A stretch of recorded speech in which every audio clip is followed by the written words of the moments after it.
right, guys, I'm so excited to be here. Of course, I'm Jarrett Lajani with Main Street Mogul, and I have a very special Main Street Mogul here, very special guest today. This is my mom, and my mom is a Main Street Mogul if I've ever met one. She is the owner of Shreveville Auto Parts. And Mom, you want to tell us just a little bit about Shreveville Auto Parts? I know y'all do several different things. It's almost like 3 or 4 businesses rolled into one. You kind of just want to tell everybody a little bit about the business and what y'all offer? Sure. We do auto dismantling, which is we buy wrecked and disabled vehicles. We salvage all the usable parts and sell quality used auto parts. By the way, all vehicles run on used auto parts. And we also have a towing service. I have 8 tow trucks right now and a service van where we do jump starts, that sort of stuff. And I have a 6-bay auto repair shop where we, work on cars, sell new and used tires. That pretty much. And sells used cars too, right? And we also sell used cars, yes. So it's really cool. Y'all have a full circle. So y'all literally can help people that need their car towed, bring it here, get it repaired at your shop, sell them the parts to repair their car. Right. And then in worst case scenario, if it's just totally, y'all can actually even sell them a car to replace it if need be. Yes. So it's really a one-stop shop and a full service, and you really do meet all your customers' needs with the whole circle. And I love how each business kind of feeds into the next business, so it's kind of linear. So I want to get into your story. It's unusual to be a woman that owns a salvage yard. That's not a normal thing. So tell us a little bit about your story, how you got started, and how you ended up owning a salvage yard. Okay. When I first started, young married couple, one child, which at that time was Jared. Me, causing trouble already. Yeah. And so I just needed a job. And someone told me that Shreveville Auto Parts was hiring. So I came and spoke to the gentleman, and he didn't hire me right away. I got a phone call a few days later. He asked me to come back and meet with him, and I did. He hired me. I worked several years for him. And then in the process, I had a daughter and another daughter, so I had 3 young children. And I just thought that having 3 young children, my priority was to really stay home and raise them. So I quit. When my youngest one went back to school, I came and I'm like, okay, can I have my job back? He's like, sure, you can start Monday. So I came, I worked for maybe 10, 12 years. And the original owner who founded this business wanted to sell and retire. And so I asked him, I'm like, well, what about me? And he was like, well, what you mean, what about you? I'm like, well, would you sell it to me? You find he was even surprised that you even asked him, that you even were considered at the time? Was he kind of Yeah, shocked? he was kind of taken aback because I don't think he ever thought that a woman could come into this type of industry and make it work. Right. But I had a driving factor that he did not know about. And I make it emotional. That's fine. Sorry. No, that's all right. My dad worked hard. I'm an only child. And my dad worked very hard. And his pride and joy was his house. That's right. Which I had to mortgage because he had passed away, him and my mom. It's okay. I had to mortgage it just to get the money for the down payment. So I was not going to lose his house. Right. So I had a driving factor that nobody probably but me knew about. And so he sold it to me, and I had to. Just to pause you. I'm sorry, give me a minute. You don't have to be sorry at all. This is fine. This is great. This is an amazing story. Thank you for sharing it with me and with the listeners here today. But what you're hitting on is one of the reasons I think is that grit and that courage. Because basically you were risking everything you had. That was the most valuable and most money you had to that point in your life. And not only was it monetarily, but it was very sentimental. Your father had passed away, who was my grandfather, who I love deeply as well. And I never heard this story. Honestly, it's the first time I'm hearing it. I didn't know this either.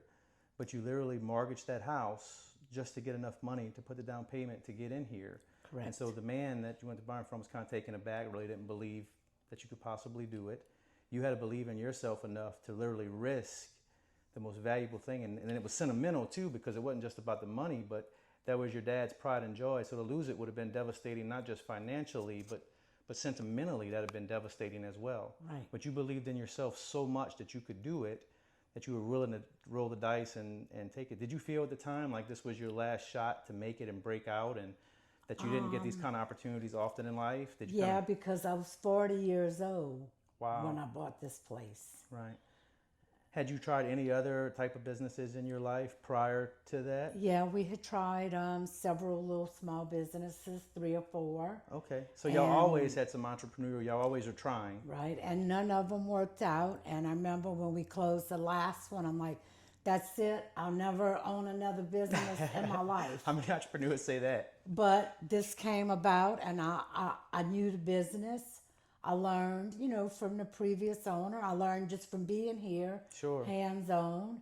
I would travel and do deliveries to other salvage yards, and if parts weren't ready, I'd sit there, and of course, I have an inquiring mind, so I would ask the people that would work there, well, why you do this, and how y'all do this, and what's this for? So you were learning and educating yourself.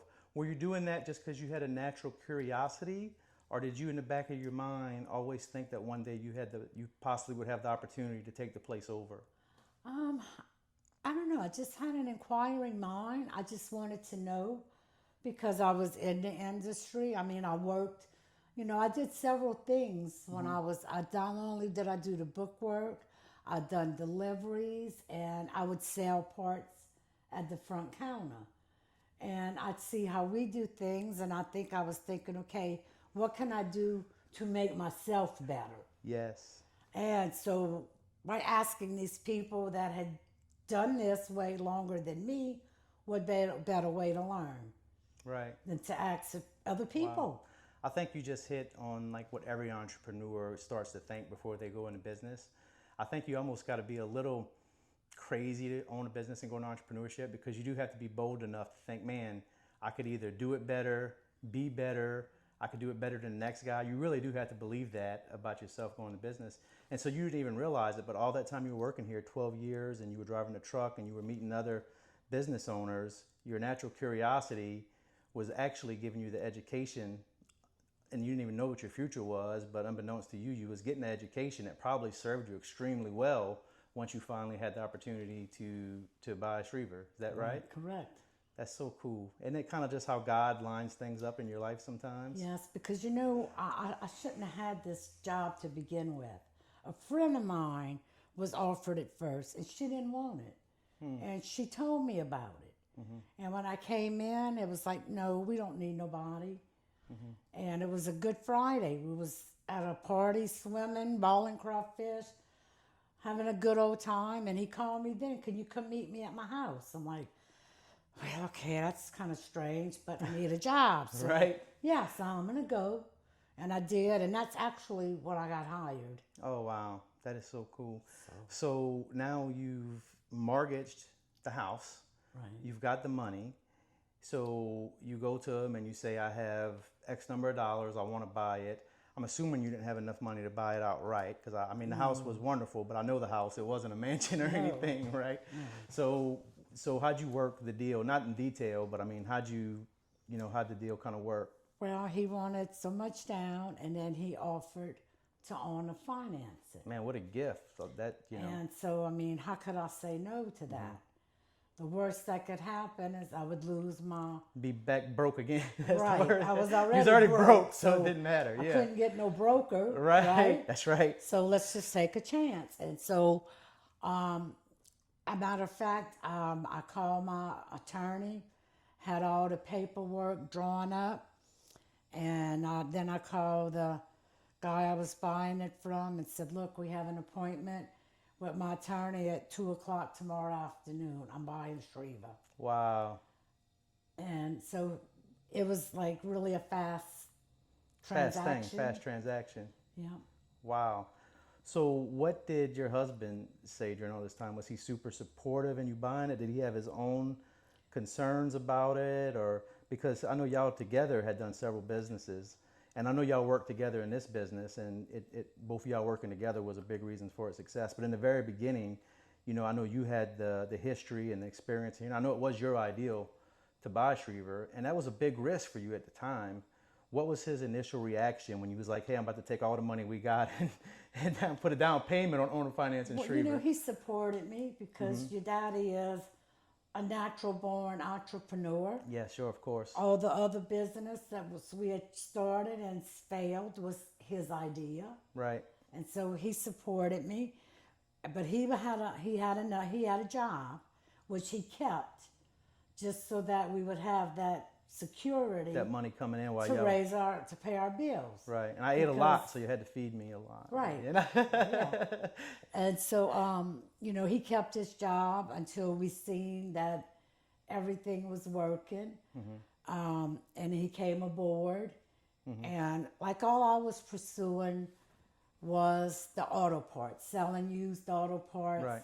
Which at the time was the core of the business for Right, many years, it right? was. Yeah. And then when your daddy came in, there was already 2 record trucks that we bought. Because being a salvage yard, you need Yeah, to go pick up. records to Sure. haul your own stuff. He's like, well, we have the trucks, we have the drivers, we're paying the insurance. Why don't we just do a full out record service? Yeah, makes sense. And so he started building it, buying more trucks, getting contracts with different companies. And now like I said, we're up to Yeah, I 8 think trucks. y'all are and, one of the largest record truck operations in this region right now, if I'm not mistaken, right? yes. One of the largest. We're not the oldest, but we have One of the probably largest, yeah. the most Yeah, trucks. congratulations. And when you say your husband, my father, in that part of the business, the record business was instrumental in the beginning of having the vision and launching it and kind of getting it off the ground. Yeah, I didn't fool with the records then because my focus was on the parts. Okay. And by that time, I was able to hire a secretary to come in and do my paperwork because I was at the front selling parts. Right. And so I didn't fool with the records. I'm like, Wow. I'm going to just sell parts. Y'all do whatever y'all want with the records. I Got it. didn't. And now deal to with fast that. forward, it's 25 years now you've owned Schriever, right? Yes. So a long time. Congratulations on that. The record truck business has become very much a bigger part of your business today now. It's one of the bigger parts of your business today. Right.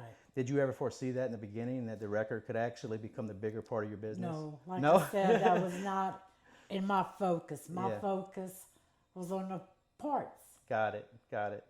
Man, this is such a cool story. Thank you for sharing. And they do a great job with the record. Matter of fact, I just was in here to do the interview, and I got to meet one of their customers who just came in, and you don't hear it often, but I got to personally hear them literally say they'll never call another record truck service, and was just absolutely pleased with the service. So they really do have a high quality record truck service here, guys. So if you ever need a record, hope you don't, but if you break down, Schriever Auto Parts got you. There's a story I've heard you tell that I want you to share. You said that when you were working here as a secretary, and you kind of said it earlier, that you just felt that you saw where things could be improved or be done better. And you said you would talk with your other peers that worked here with you. I don't know if y'all would get together after work or during work, but I'm gonna let you tell the story. But basically, y'all would discuss just randomly, not even knowing y'all would ever get the opportunity, what y'all could do if y'all had the authority to make the place better or do different. Right. Which, how many people work somewhere today that are, man, they're like, if we had this chance, or we wish this would be better. So kind of just tell that story a little bit. Well, there was a gentleman who is still with me today that we both worked here, and for our lunch breaks or after work sometimes we'd hang out, and we would always say, if we could, we would do Right. this. Never imagining y'all would. If. And then after I bought it, I went to him and I'm like, okay, it's not if no more. Now we can. And he was like, let's do it. Wow. And I'm like, let's do it. And so did y'all literally implement a lot of those things y'all had talked about Yes. over the years? And when y'all implemented a lot of those things y'all had talked about, did they actually gain traction? That's actually what brought a lot of because when you bought the business, it wasn't unsuccessful, but it was much smaller than it is today. Would you say it was a distressed business at the time or just a smaller business? I don't think the previous owner wanted. I think He had a lifestyle business and he liked it that he way. had what he wanted. He had a lifestyle business. But as a younger person and a new owner, You were fired up. You were yes, ambitious. Yeah. Yes, and you had to pay that note. I had to pay that note exactly because people didn't think I would succeed. Right. Do you think they didn't think you could succeed because you were a woman and that you kind of had a chip on your shoulder, something to prove, both with having mortgaged your dad's house and being a woman? You kind of had something to prove to everybody. Yes, I think so. And in a way, do you think that kind of helped you have your success? Yeah, because the customers would come in and I was selling parts, and of course, a woman's not supposed to know parts. Right. But you around something long enough, and you listen, you learn a lot by just being So you ended there. up knowing more about parts than most guys would. Well, and also the computer system that we had would tell me what I needed to know. Yeah. So it made you look it made you look smarter than what you even were. All I had to do was read what my computer was telling me to ask the customer. Awesome. I'd key it in, and we had a inventory. When I first bought this place, we didn't have no kind of inventory. So the first thing I bought was a tablet. Back in the days, it was some big old bulky things. Yeah. And I had a guy that would go back there and inventory all my good parts, and it would download into my system. So is that one thing that you did that the previous owner is you embraced the technology of the day and brought some efficiencies and some more infrastructure through technology, which is something he was probably resistant to. Yeah. So you put some new systems in place, you embrace some new technology. And look, I couldn't understand that because since I've been in here, technology has really evolved a lot. Yeah, sure. And I don't really like what technology can do for me, but I don't like to be the one to implement it. Right. And a very successful man told me many, many, many years ago, when we were in one of our other businesses, he's like, you don't have to know everything. Bring somebody in that does. And so I did. I found somebody, actually a customer that was in here buying parts. And I was talking to him and I'm like, look, because he was a mechanic, hands-on taught mechanic. Sure. But he knew technology. That was his thing. Sure. So we were talking. I'm like, look, if you know anybody that wants a job, I'm hiring somebody to help me work my counter. He's like, well, what about me? I'm like, well, I don't know. What about you? I'm like, I wasn't saying that. I'm not trying to make you quit your other job. He's like, no. Can we talk?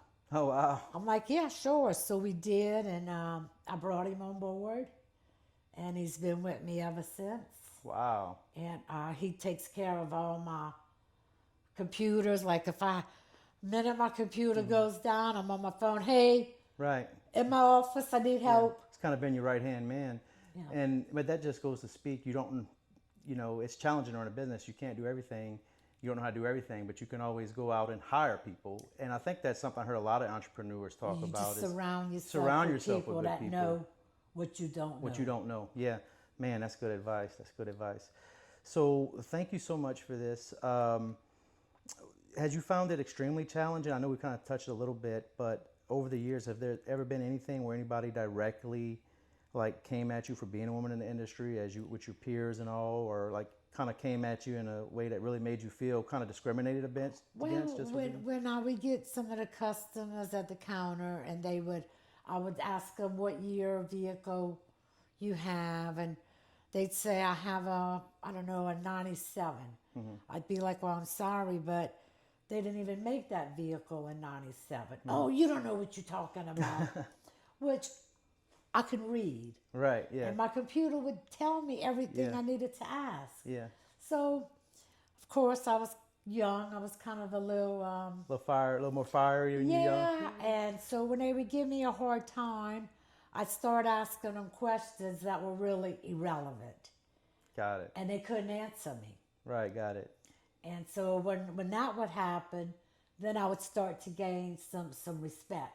Got it. And then, the customers got to be regular customers to the point where they come in and even ask for me. Yeah, well, I've seen you build real relationships. I think one of your strengths, too, I've seen you, is your interaction with the customers and the way you're able to build relationships. And even today, you haven't worked the counter. I think they still come and ask for you at the counter sometimes. They do. Yeah. And a lot of people couldn't remember my name. So they would ask for the boss lady. Boss lady. And today they still come in Ask for boss and lady. ask, where's the boss lady at? And I've been 25 years and I worked here several years before. I know. And they still don't know my name. They still don't know your name. And I know even your plaque outside says boss lady. And I know that's kind of become your name now after being a boss for so long here. But what I also know is you hate that, right? Being called a boss lady. But it's stuck at this point. Stuck. It is what it is. Yeah. And that sign I have, actually one of my employees made Put it that up, for boss me. lady. I love it. And put that there. I love it. So this is great. If you had to give one piece of advice to a young woman out there that is considering being an entrepreneur, thinking about taking that risk, maybe is in a tough situation with some young kids like you were and has an opportunity, what's one piece of advice you'd give that young lady about possibly taking the jump in entrepreneurship? Don't let anybody ever tell you can't. Got it. Because if you really want it, and you put your mind to it, and you have to be open to learning.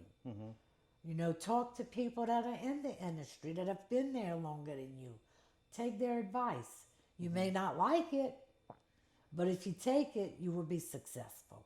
That's good. So I say don't give up. Have confidence in yourself.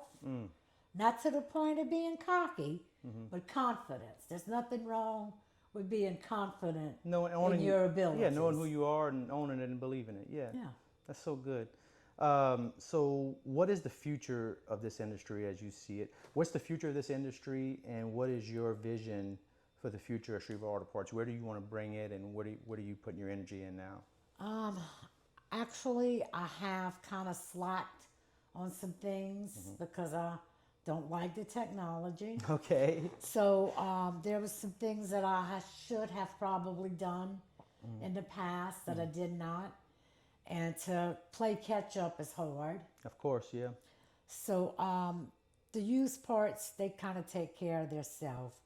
But what I'm focusing on right now is growing my record service. Sure. Yeah, and that's doing really well for you guys. It's a lot less work, really. And it's more like a service company. It is. Than the other part of your business is more like selling products. Right. Whereas the record truck is a service. With everything available through Amazon and eBay, and people and can else. Go and sit at home in their underwear at night and order used auto parts. And you know what I've seen today too is I know you got enough infrastructure, enough people around you after 25 years where you don't have to be here every day if you don't want to. I mean, I know you still have to do a lot of things and manage like we all do when we own businesses. You don't never completely get to escape from it, but you don't have to be here every day if you don't want to. But what I see you every day, you show up here, and now you don't only show up, but what I witnessed, like when you were interacting earlier, I got to witness it with this customer that was, telling how good the record service was. I seen you literally like start to interact with her, and what I saw in you is even still, and after 25 years, I saw you light up. Like I saw your energy change. I saw like you were literally happy and excited to interact with that customer. So even after 25 years, that you still get joy from coming in here and serving people and helping them. That's my favorite thing to do. Sometimes I'll just come and just sit in the lobby and sit with my customers and talk to them. So you still, after 25 years, you just love it, love coming in. Yeah. I like what I do. Right. Would you say entrepreneurship and owning a business has changed your life? Or was your life so much different now owning a business than it was prior to owning a business, good and bad, kind of? It's both. It has had its good spots, but the good outweighs the bad. Good outweighs the bad. Yes, most definitely. Well, Mom, thank you so much for sharing this today. Is there anything else you'd like to add before we close here today, or anything else you'd like to mention? No. All right. Well, thank you so much. All right. Well, I love you. I love you too. Thank you so much. Guys, this has been a very special interview. Again, this is my mom. If you found value from this at all, please like, subscribe. Again, I'm Jarrett with Main Street Mogul. And in my eyes, we just interviewed one of the best Main Street moguls today, of course. And I'm just honored to get to do it. So God bless, guys. Y'all go out there and kill it. Y'all have a great week. Thank y'all so much for giving us your time today and watching this. Y'all be blessed.